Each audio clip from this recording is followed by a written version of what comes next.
இலங்கையில் போராடின ஒருத்தரை எப்படி ஒட்டுமொத்த தமிழ் இனத்துடைய தலைவன்னு நம்ம யோசிக்கிறது. உலக அரங்கில் அவரை டைகர் அப்படின்னு அடையாளப்படுத்தலாம். அவர் நிறைய போராடி இருக்கலாம், போர்க்களத்தில் வீரதீர செயல்கள் புரிஞ்சிருக்கலாம், ஒரு படையை உருவாக்கி இருக்கலாம், இராணுவம் தனி இராணுவம் அமைச்சு எல்லாருக்கும் சிம்ம சொப்பனமாக இருந்திருக்கலாம். ஆனால் தமிழின தலைவன் எப்படி அந்த மனுஷனை ஒத்துக்கிறது? தன்னை எதிர்த்து போராடின சிங்கள வீரர் ஒருத்தரை சிறைபிடிச்சு வச்சிருக்கிறாங்க. நிறைய வீரர்கள் சிறையில் இருந்திருப்பாங்கல்ல. ஒரு வீரரை சந்திக்க ஒரு சிங்கள பெண் அவருடைய மனைவி வர்றாங்க. வந்து அவரை பார்த்துட்டு திரும்புகிற நேரத்தில் எல்லையில் போர் பதட்டம், அவங்களால போக முடியல. இரவு அந்த கைதியோடையே அவங்கள தங்க வைக்கிறாங்க. எங்கே சிறையில் கைதிகள் தங்குற இடத்துல ஒரு சிங்கள பெண் நம்ம தமிழ் ஈழ போராளிகள் மத்தியில் பாதுகாப்பாக தங்கி இருக்கிறாங்க. அது முக்கியம்.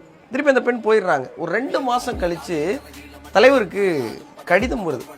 இது மாதிரி என்னோடய பேர் இது, என் கணவர் உங்கள்கிட்ட கைதியாக இருக்கார், நான் போன முறை அவரை சந்திக்க வந்திருந்தேன், இரவு அங்கேயே தங்கியிருந்தேன், அப்போ நாங்கள் 2 பேரும் தாம்பத்தியம் வச்சுருந்தோம், இப்போ நான் கருவுட்டுட்டேன், என்னுடைய அக்கம் பக்கத்தில் இருக்கவங்க எல்லோரும் என்னை ரொம்ப தப்பாக பேசுகிறாங்க, நான் தற்கொலை பண்ணிக்கலாம்னு இருக்கேன்னு கடிதம் வந்துருச்சு.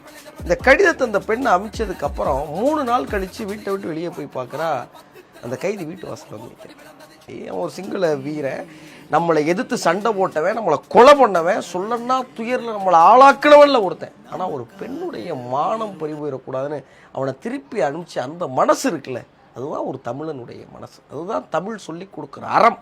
அதனால தான் அந்த புலியை ஒட்டுமொத்த தமிழ் இனத்துடைய தலைவன்னு சொல்கிறோம்.